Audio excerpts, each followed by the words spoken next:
औज़ुबिल्लाहिमिनश्शैतानिर्रजीम बिस्मिल्लाहिर्रहमानिर्रहीम। अस्सलाम वालेकुम dear students, welcome back to study with Awan. ENG 5 to 4 final term series का आगाज़ करते हैं। फर्स्ट लेक्चर है हमारे पास 21 critical discourse studies and social theory. सबसे पहले तो हमें ये समझना होगा कि जो क्रिटिकल डिस्कोर्स स्टडीज़ है इसका बेसिकली काम क्या है। तो क्रिटिकल डिस्कोर्स स्टडी एक रिसर्च का तरीका होता है जिसका मकसद ये समझना होता है कि जो लैंग्वेज है और जो सोसाइटी है उनके दरमियान क्या ताल्लुक़ है। The success of CDA as a framework for doing research across the critical social science is due to its recognition of the relation between language use and context and structure. CDS is not interested in a language use but the working of and effects on power relations through meaning making. यानी ये सिर्फ language पे focus नहीं करता बल्कि किस तरह से लैंग्वेज के ज़रिए सोसाइटी में पावर को एक्सप्रेस किया जाता है और किस तरह से मीनिंग क्रिएट होते हैं इस पे भी फोकस करता है। तो ये इम्पोर्टेंट लाइन है जो आपने यहाँ पे याद रखनी है। यानी अगर एक पॉलिटिशियन है तो वो अपनी स्पीच में कहता है कि हम सब के लिए बराबरी चाहते हैं। तो अब जो क्रिटिकल डिस्कोर्स स्टडीज़ है ना वो ये देखेगी कि किस कॉन्टेक्स्ट में पॉलिटिशियन ने ये बात कही है। क्या ये सिर्फ ऑडियंस को कन्विंस करने के लिए बात कही गई है, इसका असल मकसद क्या था, ये इक्वलिटी को वाकई प्रमोट करना चाहता है या सिर्फ वोट हासिल करने के लिए ये बात कर रहा है। आगे हमारे पास है social theories. What are social theories?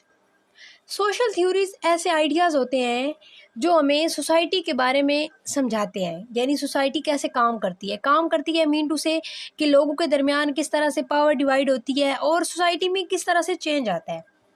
Social theories provide a relatively systematic, abstract and general reflection on the working of the social world. इसको आप लोग हाईलाइट कर लें, इंपॉर्टेंट लाइन है। Theories may for conceptual framework through which particular discursive events can be understood as element of the social. अब आपने ये समझना है कि अच्छा सोशल थ्योरी की एग्जांपल मैं आपको देती हूँ कि अगर कोई थ्योरी है वो इस बारे में बात करती है कि किस तरह से सोसाइटी में अमीर और गरीब के दरमियान फ़र्क होता है या किस तरह से उनके दरमियान फासला ज़्यादा हो रहा है वगैरह वगैरह। जिस तरह कार्ल मैक्स की भी थ्योरी है, ये हम आगे जाके डिटेल से पढ़ेंगे।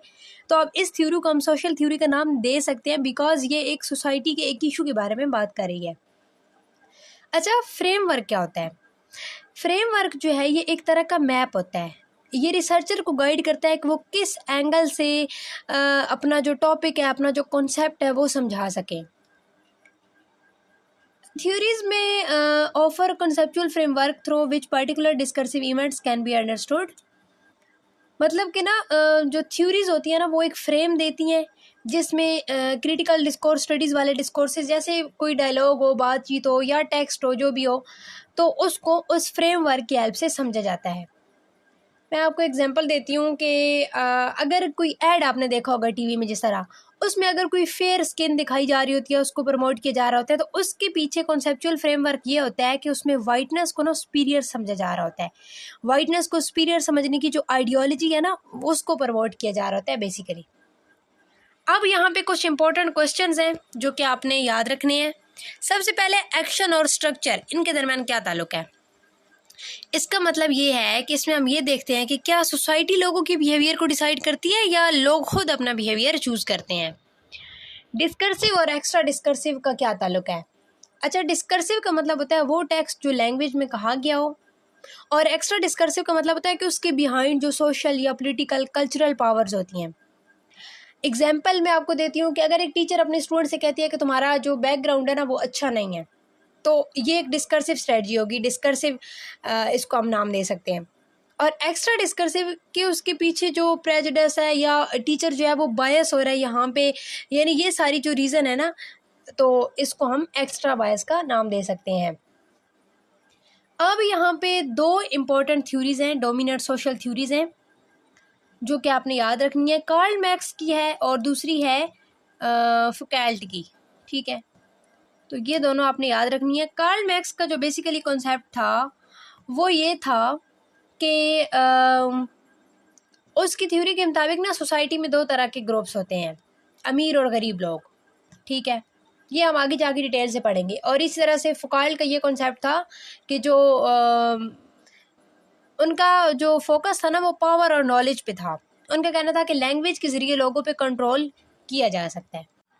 नेक्स्ट हमारे पास टॉपिक 2 है, intro to the CDS and social theory part 2।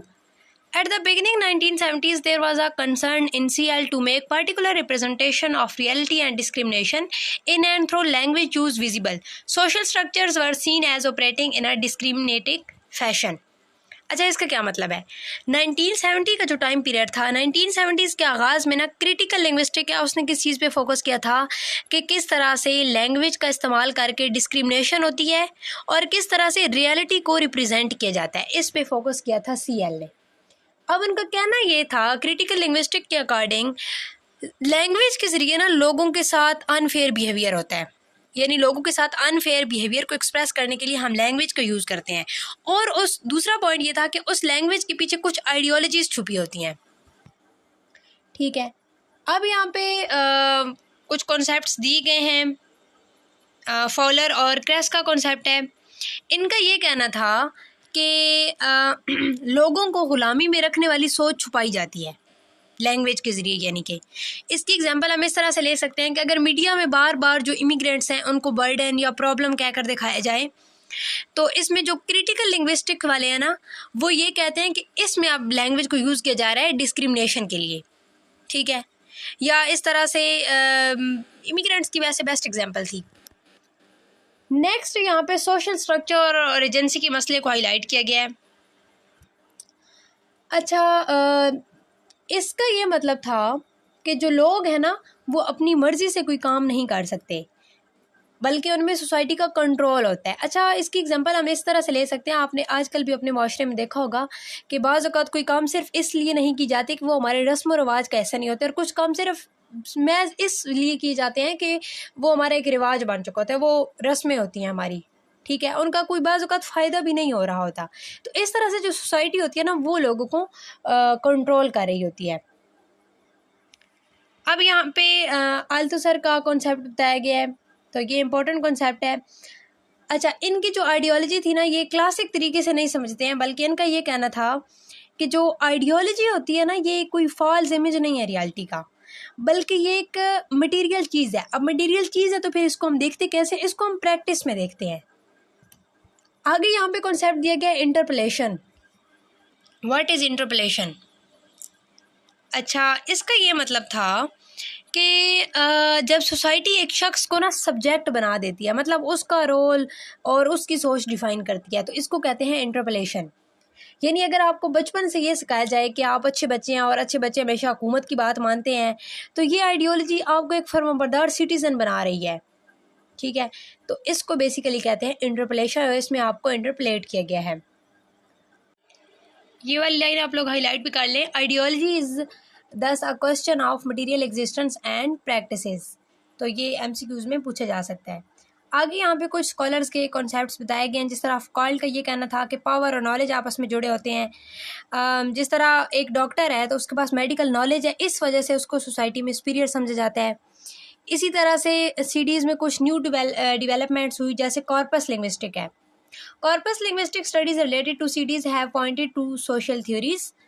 अब कॉर्पस लिंग्विस्टिक का मतलब है डेटा बेस्ड एनालिसिस, यानी सीडीएस में भी अब ज़्यादा ना डेटा टेक्स्ट कॉर्पोरा का एनालिसिस होता है, जैसे स्पीचेस हो गई, न्यूज़पेपर हो गया, ट्वीट्स वगैरह। इसके अलावा आगे यहाँ पे बटलर का कॉन्सेप्ट बताया गया, वो जेंडर थ्योरी पे फोकस करता है। अच्छा, ये वाला MCQs में इन्होंने इस तरह से पूछा हुआ था कि जो जेंडर थ्योरी पे कौन फोकस करता है, तो वो बटलर करता है, या बटलर किस चीज़ पे फोकस करता है, तो वो जेंडर थ्योरी पे करता है। इसको आपने याद रखना है। वो कहते हैं कि जेंडर जो है ना वो सिर्फ एक बायोलॉजिकल नहीं होता, बल्कि उसे परफॉर्म किया जाता है। जैसे सोसाइटी में आपने देखा होगा कि पिंक कलर को गर्ल्स के साथ रिलेट किया जाता है, तो इस तरह से ना सोसाइटी में खुद ही जेंडर की डिवीजन हुई हुई होती है। मैक गिलक्रिस्ट की भी कंट्रीब्यूशन है। उनका ये कहना था कि जो सीडीज़ है ना उसका रिसर्च सिर्फ सोसाइटी के प्रॉब्लम्स नहीं, उसमें यानी सिर्फ सोसाइटी के प्रॉब्लम्स को नहीं दिखाया जाता, बल्कि सोसाइटी का जो स्ट्रक्चर होता है और उसकी जो स्टेबिलिटी होती है उसको भी समझा जाता है। नेक्स्ट यहाँ पे ये सारी यहाँ पे थ्योरीज बताई हुई है, उसको आपने जस्ट रीड कर लेना है। क्वेयर थ्योरी भी बताई हुई है। थर्लो एंड मिलियानी ने सीडीज़ में क्वेयर थ्योरी का भी इंट्रोडक्शन दिया था, जिसमें वो LGBTQ+ आइडेंटिटीज़ और उनके अगेंस्ट लैंग्वेज बायस को समझते हैं। इसके अलावा वुडिक का भी काम है इस सिलसिले में, और वुडिक का ये कहना था, उन्होंने यूरोपियन पार्लियामेंट के मेंबर्स के इंट्रैक्शन को समझने के लिए थ्योरी दी थी,